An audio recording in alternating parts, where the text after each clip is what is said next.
Hello. Hello, Baba. Hello, Mama. Oh, Mama. Hello, Mama. এই মামা আপুনি চকলি গগীৰ খাব? বাবা তুমি তেনেকা ক'লেতো নহ'ব ন, বস্তুটো মোৰ খাব মন যাব লাগিব ন।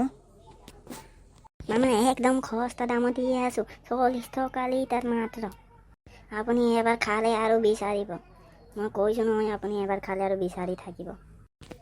না না বাবা, এইবাৰ সেনেকা নহ'ব। এইবাৰ মই নিজে যাম, নিজে বস্তুটো চাম, তাৰপিছতহে ল'ম। আগৰবাৰ মই নোচোৱাকৈ আনিব দিলোঁ, তুমিতো বেয়া বস্তু দিছিলা ন। এইবাৰ নহ'ব বাবা, এইবাৰ মই নিজে যাম, নিজে বস্তুটো চাম। আৰু পইচাৰ কথাটো নহয় ন, পইচা ক'লেতো নহ'ব ন, 40 টকা ক'লেতো নহ'ব ন, 30 টকা দিব লাগিব। ঠিক আছে বাবা, এতিয়া ৰাখিছোঁ দিয়া, তুমি থাকা দিয়া হা। আৰু গীতা বাইদেউক কৈ দিবা, তাৰ 25,000 মাফ।